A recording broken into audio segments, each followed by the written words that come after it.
Jadi terkait dengan konsumsi, ini memang kita dalam kehidupan itu nggak lepas dari perilaku ini ya. Karena kalau kita nggak mengonsumsi sesuatu, bagaimana kita bisa hidup begitu ya. Nah, salah satunya adalah pakaian ya.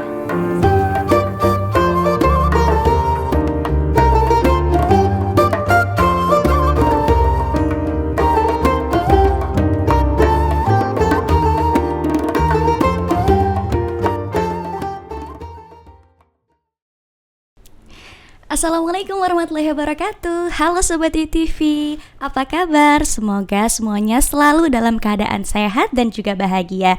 Dan semoga dompet kalian gak bocor ya, karena kebanyakan belanja waktu flash sale kemarin. Sobat ITV, kembali lagi nih di segmen favorit kita, Bersinar, Bersiar, Sambil Siniar. Bareng aku Almazia Ayesa yang akan nemenin kalian hingga beberapa waktu ke depan. Sobat ITV, kalian pernah gak sih ketika lagi buka baju lemari, ternyata kalian nemuin kalau di sana banyak sekali baju-baju yang bahkan belum kalian pakai lebih dari 2 kali. Waduh, Sobat ITV. Dan fenomena ini disebut dengan fast fashion, yaitu belanja impulsif, ikut-ikutan tren, tapi akhirnya jadi numpuk baju dan numpuk barang. Dan sayangnya Sobat ITV, hal ini tentu nantinya akan dihisap di yaumil akhir nanti. Dan hari ini kita akan membahas lebih dalam seputar fast fashion ini. Dan kita akan membahas ini bareng dengan Ibu Fitri Eka Alianti, SHMA dari Fakultas Ilmu Agama Islam, yang nantinya akan bantu kita untuk memahami kapan gaya itu jadi boros dan kapan gaya itu bisa menjadi nilai ibadah. Oke, Assalamualaikum Ibu. Waalaikumsalam, Mbak Alma.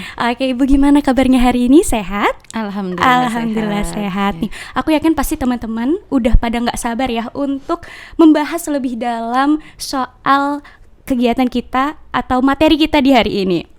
Oke Ibu, kita langsung ke pertanyaan ya Ibu. Ya, boleh. Menurut Ibu Fitri, dari sisi Islam sebenarnya seperti apa sih Ibu pandangan terhadap perilaku konsumtif dan mubazir dalam berpakaian? Oke, baik.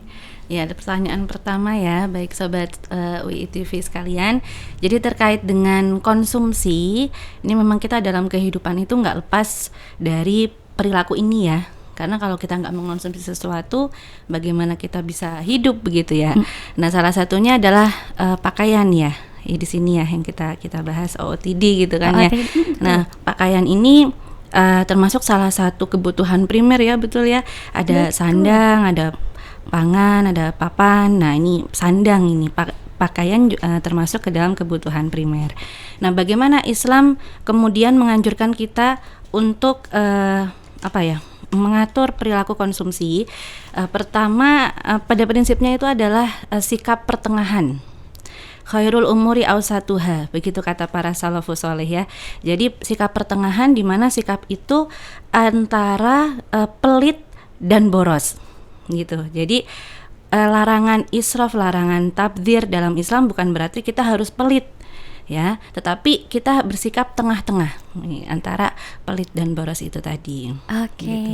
Jadi dalam berpakaian pun kita harus fi ausatuha ya, berarti harus di tengah-tengah, teman-teman. Nggak boleh boros dan nggak boleh juga boleh berlebihan dan nggak boleh juga yang pelit kayak gitu teman-teman. Oke, mungkin kita lanjut teman-teman ke pertanyaan selanjutnya.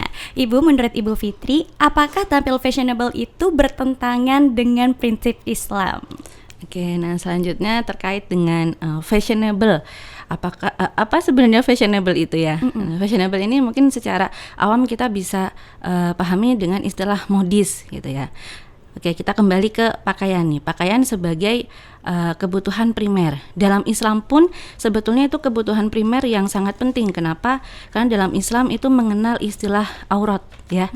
Nah, jadi karena dengan adanya aturan terkait aurat ini, maka pakaian ini menjadi hal yang sangat penting untuk diperhatikan. Nah, bagaimana? Apakah pakaiannya boleh fashionable atau tidak? Nah, itu kita bahas setelah ini ya. Jadi pertama-tama setelah prinsip konsumsi adalah pertengahan. Prinsip yang kedua kalau dalam Islam, selain kita mencari pertengahan antara pelit dan boros ini, yang kedua adalah kita mencari maslahah gitu. Jadi saat membeli pakaian itu jangan keinginannya yang dikedepankan, tetapi maslahahnya gitu. Dengan membeli pakaian ini, apakah kebutuhan saya untuk menutupi aurat itu terpenuhi? Pertama, gitu. Ya, jadi jangan asal ikut tren, ternyata trennya tidak memenuhi syarat untuk menutup aurat gitu. Nah, bicara aurat ya, aurat itu bukan hanya untuk perempuan ya, sobat-sobat UI TV. Jadi yang terkena aturan aurat dalam Islam itu perempuan dan juga laki-laki. Ya. Nah, kalau perempuan menurut hadis riwayat Ibnu Daud ya, Abu Daud, itu seluruh tubuh, seluruh badan kecuali wajah dan telapak tangan. Oke Bu, berarti pakai kain, asal kain Bu, nggak boleh ya, meskipun pakai kerukuban gitu, kerukuban itu istilahnya apa ya, menutup gitu pakai kain. Tapi kalau kainnya tembus pandang, transparan, nah itu sama saja tidak menutup aurat. Jadi pertama, ini fashionable-nya nanti dulu, tapi pakaiannya dulu ya. Pakaiannya dulu itu berarti yang primer adalah pakaiannya harus menutupi aurat. Untuk perempuan, pakaiannya tidak boleh tipis, tidak boleh transparan. Kemudian yang kedua, meskipun kainnya tebal, modelnya itu juga tidak boleh menampilkan lekuk tubuh gitu. Nah, kemudian yang ketiga, tidak boleh juga tabarruj atau terlalu berlebihan dalam menampakkan keindahan kita sebagai wanita. Ya, itu untuk perempuan ya, teman-teman ya. Nah, kemudian untuk laki-laki, auratnya ini di mana ini batas aurat laki-laki? Sebenarnya aurat laki-laki itu sangat sedikit ya, di antara pusar dan lutut gitu. Jadi, laki-laki tidak boleh pakai baju di bawah pusar ya. Kemudian di atas lutut celananya. Nah, sehingga untuk teman-teman muslim ya ini perlu diperhatikan pakai bajunya, pakai celananya, ya itu jangan sampai memperlihatkan aurat. Selain itu juga ada nih adab-adab berpakaian untuk laki-laki. Pertama, tidak boleh menggunakan bahan pakaian yang terbuat dari kain sutra. Kayak silk gitu ya Ibu? Ya kain yang dibuat dari kepompong sutra itu. Nah itu tidak boleh, kecuali kalau memang ada penyakit kulit atau sebagainya yang harus menggunakan kainnya cuma bisanya pakai kain sutra gitu. Itu ada rukhsahnya di situ.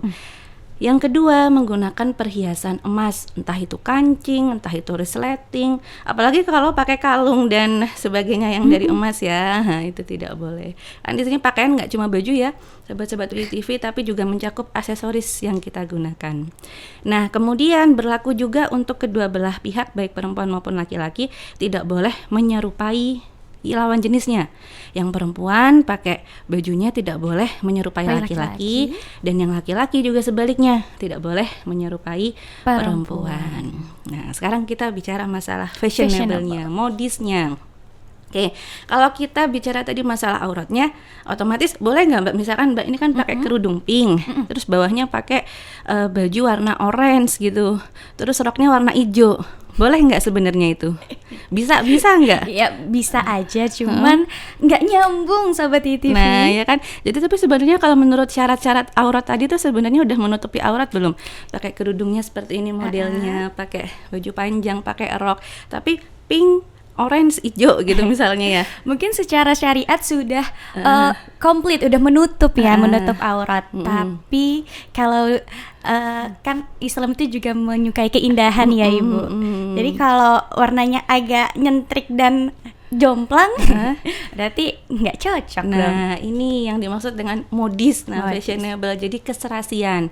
Tadi sebenarnya kalau kita hidup seadanya, cuma punyanya baju ini aja Bu, ya udah yang penting menutup aurat, daripada menggunakan yang senada tapi tidak menutup aurat. Tapi ini tadi masalah fashionable, menutup auratnya dulu yang diutamakan, baru secondary-nya itu adalah senada warnanya atau menggunakan merek-merek yang tertentu begitu, termasuk juga aksesoris lainnya. Nah boleh atau enggak?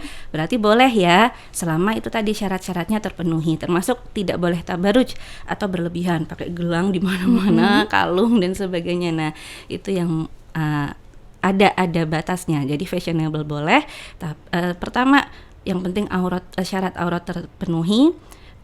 ditutupi begitu ya. Kemudian yang kedua tidak boleh berlebihan, yang ketiga tidak boleh menyerupai lawan jenis. Gitu. Nah, itu dia. Terus Ibu, aku penasaran deh, kita sebagai perempuan kita kan suka sekali dengan make up. Apakah make up itu termasuk dengan aksesoris juga? Dan apakah itu nggak boleh kita bertabarus juga dalam make up? Gimana nih menurut pandangan Ibu? Aku penasaran. Oke, baik. Nah, kalau terkait make up ini memang ini masalah yang pro kontra sebetulnya ya. Kalau apalagi biasanya make up ini kan secara umum meskipun ada juga nih ibu rumah tangga yang di rumah tuh juga berhias untuk suaminya. Tapi biasanya ini kendalanya adalah saat perempuan itu berkiprah di luar rumah gitu. Nah, sementara ya kan berkiprah tuh kadang menjadi peran penting ya, seperti dosen ini juga kan ada anak-anak perempuan yang pengennya diajar, nggak mau sama guru laki-laki, maunya ustadzah gitu. Ya terus kalau ustadzahnya nggak bekerja gitu, jadi maksudnya perempuan ini di zaman modern ini memang ada peran di luar rumah gitu. Dokter perempuan, dokter kandungan. Nah itu kan ada kan bapak-bapak yang nggak mau istri saya tuh diperiksa oleh dokter laki-laki. Nah, dan dalam menjalani peran di luar rumah itu berarti kan layanannya jasa ya biasanya ya, dokter, guru itu kan jasa gitu. Nah, penampilan itu kan berarti harus yang rapi gitu, yang membuat konsumen yang menggunakan jasa kita itu nyaman. Gitu. Nah, terkait make up ini kita ambil tengah-tengahnya juga berarti ya, jadi tidak terlalu menor. Yang penting membuat kita tuh terlihat segar, tidak kayak habis bangun tidur kemudian langsung bekerja gitu ya, nanti konsumennya malah jadi nggak jadi sembuh nanti ya, berobat dengan dokter perempuannya. Geliang ya. Iya, ikut jadi kusut gitu nanti sehingga itu keperluannya supaya lebih fresh, lebih rapi, lebih segar, itu saja. Oke. Kita lanjut ke pertanyaan selanjutnya Sobat ITV. Oke, Ibu, gimana cara menjaga gaya tapi tetap sesuai syariat dan nggak terjebak dengan gaya hidup yang impulsif? Wah, ini perlu banget nih kita bahas, karena saya sendiri sebagai mahasiswa itu suka banget tanpa sadar cekot-cekot barang, Ibu. Tanpa sadar, wah ternyata aku impulsif banget gitu. Oke, boleh di-explain ke teman-teman Sobat ITV. Baik, ya itu juga saya rasakan ya, itu kayaknya permasalahan umum global gitu ya untuk para perempuan, apalagi sekarang dengan adanya sosial media, influencer dan sebagainya, promo setiap bulan begitu ya. Nah, tetapi kita masih punya kok kemampuan untuk mengerem itu, gitu. Yang pertama sebetulnya kalau terkait bagaimana caranya supaya fashionnya tetap sesuai syariat tadi sudah ya. Jadi yang penting tuh primernya adalah kebutuhan untuk menutup auratnya terpenuhi semua atau belum. Ada berpakaian sesuai jenis kelamin kita itu sudah terpenuhi semua atau belum, gitu ya. Nah kemudian yang kedua nih. Selain dari sisi syariat tadi sisi apa lagi yang satunya, boros atau tidaknya gitu ya. Nah pertama gitu, sebelum kita membeli fashion, produk-produk fashion, tidak hanya pakaian tapi juga tas, sepatu gitu ya, ataupun aksesoris lain, topi, shawl dan sebagainya, jam gitu. Pertama-tama kita evaluasi diri dulu, kita buka lemari kita dulu. Saya sudah punya belum ya baju yang bentuk ini, warna ini gitu. Itu kemudian sebenarnya ada satu tips saya pernah baca. Jadi begini, coba sekali-kali lakukan inventarisir lemari gitu. Sebutkan apa saja barang yang ada di lemari Anda. Kayak screening lemari gitu ya. Sobat UITV, bisa nggak kalau saya tanya di lemarinya masing-masing ada apa aja? Jangan sampai kita nggak tahu nih isinya apa aja. Ya, gimana nanti mau ditanya di akhirat pas hisab, kalau pas di dunia aja kita nggak bisa menyebutkan barang atau harta kita yang di lemari doang loh itu ya gitu. Nah itu pertama, jadi evaluasi dulu, ini di lemari atau di kamar saya sudah punya barang ini atau belum. Kemudian yang kedua, prioritasnya ya itu kebutuhan yang mendesak atau tidak gitu. Kenapa kita perlu melakukan evaluasi dan evaluasi bukan aset sih, evaluasi pakaian atau evaluasi produk fashionnya, kemudian evaluasi kebutuhan atau tidaknya, yaitu untuk menghindari israf dan tabdirnya itu. Jangan sampai kita nggak sadar kita sudah punya terus kita beli lagi. Ini biasanya kalau perempuan nih masalah lipstik itu, bedak ya, lipstik udah punya warna itu besok beli lagi, padahal wah itu sulit Ibu, sulit sekali. Kalau udah punya merek ini maunya punya merek yang lain lagi, meskipun warnanya sama semua, tetap kita beli Sobat ITV. Nah, itu mungkin kendalanya karena belum bisa mengevaluasi isi klosetnya, isi lemarinya gitu. Kemudian yang kedua tadi ya, butuh atau tidak. Kemudian yang ketiga itu apakah misalkan ini ada tren ya, ada influencer kemudian menawarkan baju atau tas, dan kita dari sisi Islamnya kalau kita beli itu kira-kira lebih banyak manfaatnya atau madorotnya. Gitu. Manfaatnya misal saya belum punya tas itu gitu ya buat bekerja, misal saya belum punya sepatu itu buat bekerja, atau saya belum punya blazer itu buat bekerja atau buat kuliah dan sebagainya. Nah kalau belum punya ya berarti ada manfaatnya kan. Madorotnya adalah itu tadi, kalau kita sudah punya barangnya ternyata kita beli lagi, atau sebenarnya ada kebutuhan lebih mendesak lain. Tapi karena kita barusan ngelihat live dari satu marketplace atau e-commerce, tahu-tahu langsung check out. Nah, jangan sampai seperti itu ya. Jadi ditahan dulu gitu. Ada pending dulu, habis melihat live, habis melihat promo gitu. Itu dipending dulu, jangan langsung tiba-tiba masukin keranjang langsung check out gitu. Kita perlu evaluasi dulu. Nah, selanjutnya juga ini dalam jangka panjangnya perlu diketahui bahwa limbah fashion itu termasuk limbah yang paling banyak ya di muka bumi ini gitu. Apalagi tadi Mbak Alma sampaikan fast fashion gitu ya. Fast fashion itu baju-baju yang kelihatannya ini murah terus dibeli banyak, dikoleksi tapi nggak pernah dipakai gitu. Nah, kita perlu ketahui bahwa itu tadi dalam Islam selain madorot yang untuk diri kita sendiri tadi yang dipertimbangkan, contohnya karena beli tas saya jadi nggak bisa bayar SPP, uang SPP-nya buat beli tas yang berapa juta misalkan gitu ya. Nah yang kedua, kita juga mempertimbangkan mafsadah untuk lingkungan. Jangan-jangan kita beli terus ditaruh di lemari, nggak pernah dipakai, di paling bawah terus ya lipetannya itu, tahu-tahu udah kena jamur atau kainnya rusak kan. Produk fashion kalau nggak dipakai juga bisa rusak ya teman-teman ya. Tas juga kayak gitu perawatannya, sepatu juga seperti itu. Nah itu jangan sampai kita beli simpan rusak. Ujung-ujungnya apa kalau sudah rusak? Dibuang. Mau didonasikan juga udah nggak pantas, nggak layak, betul. Sudah nggak layak gitu. Ibu, hal ini cukup menarik ya Ibu. Jadi saya tuh pernah punya sifat seperti itu ya, sifat yang impulsif gitu. Tapi saya tuh ada menonton salah satu podcast yang lewat waktu itu di salah satu platform digital, TikTok gitu, Instagram Reels kayak gitu. Terus dia bilang kalau kita mau beli sesuatu itu, at least kita harus pending dulu sampai 3 hari. Kita lihat dulu apakah dalam 3 hari ini perasaannya masih menggebu-gebu apa enggak nih gitu, atau sekadar itu cuman ketertarikan semata aja kayak gitu. Mungkin tips ini bisa dipakai ya sama sobat-sobat ITV. Kalau udah dirasa aduh pengen beli ini nih, ditahan 3 hari boleh, seminggu boleh, dilihat kalau ternyata masih butuh boleh dibeli. Tapi kalau ternyata udah kayaknya udah nggak begitu butuh deh, mungkin bisa disimpan uangnya buat hal yang lebih penting ke depannya. Iya, betul sekali. Ini lanjut untuk ke pertanyaan terakhir Ibu.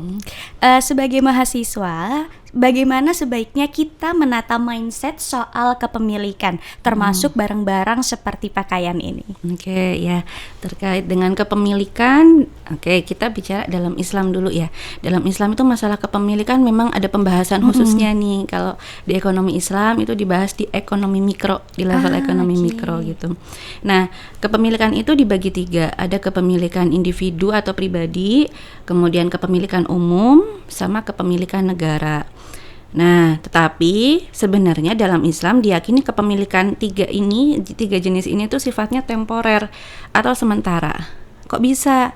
Pertama, coba teman-teman misal ya punya kakek, nenek gitu. Saat meninggal Ya, apakah beliau membawa barang-barang, membawa baju-baju milik beliau ke dalam liang kubur? Kan tidak ya. Nah, akhirnya apa? Baju-bajunya ditinggalkan di rumah, betul? Betul. Dan menjadi tanggung jawab ahli waris itu. Nah, masalah umur ini sobat-sobat TV sekalian, nggak mesti tua nih kita meninggal gitu ya. Kita bisa meninggal kapanpun, dan itu perlu diperhatikan bahwa apapun yang kita miliki saat ini, tas bagus, baju bagus, sepatu bagus, jam berjuta-juta harganya, kalau kita meninggal ya itu akan menjadi urusan ahli waris gitu. Jadi tidak ada yang selamanya begitu. Nah, kemudian konsekuensi dari kesementaraan ini adalah kalau sudah meninggal, ya sudah, kita melewati alam kubur sampai nanti tiba saatnya hisab. Nah, saat hisab inilah dipertanyakan lagi itu barang-barang yang kita punya di dunia gitu ya. Ada mungkin yang kalau barangnya besar kayak saya punya rumah, itu kan biasanya sudah ahli waris udah bisa. Tapi kalau barang-barang kecil, jangan-jangan naudzubillah min dzalik nih, karena barang-barang kecil ini, karena perilaku tabdzir ini nih, kita ada nanti kendala-kendala di yaumil hisab, di akhirat, karena barang-barang kecil yang tidak sempat kita amanahkan ke ahli waris untuk diapakan sepeninggal kita gitu. Nah, itu masalah kepemilikan ya, sehingga itu bagi kita ya orang-orang yang beriman, bagi kita orang-orang yang yaitu ya mengimani hari akhir, pastinya saat kita membeli sesuatu, kita ingin memiliki sesuatu, mohon dipertimbangkan sampai sejauh itu, seperti itu. Kira-kira masih butuh apa enggak gitu. Jadi ya kita minimalisir barang-barang dan pakaian yang ada di kamar kita terutama, supaya nantinya nggak menjadi bumerang ya buat kita di yaumil akhir nanti, sobat ITV. Nah, kemudian juga ini ada tips lagi tadi, selain yang kalau mau beli pending dulu nih beberapa hari, atau sebenarnya bisa juga tapi Bu, Mbak Alma gitu, kan itu 77 misalkan ya yang dibeli kan ya, itu kan cuma sehari, cuma 24 jam gitu. Ya sudah, sekarang coba cek keranjangnya, barang apa yang di keranjang yang sudah dari berbulan-bulan lalu, barangkali itu yang dibutuhkan, daripada kita tahu-tahu melihat iklan terus beli saat itu juga gitu ya. Ada sering banget lagi yang kayak gitu. Jadi kita prioritasin yang udah mengendap di keranjang ini, berarti itu sebenarnya memang sudah mungkin kita butuhkan, dan kita sudah pending. Nah, demikian juga yang seolah-olah kita butuh di 77 itu, kita pending dulu. Barangkali nanti di 88 itu misal ya, itu kita masih butuh. Baru kan insya Allah masih ada kesempatan. Begitupun sebaliknya ya teman-teman.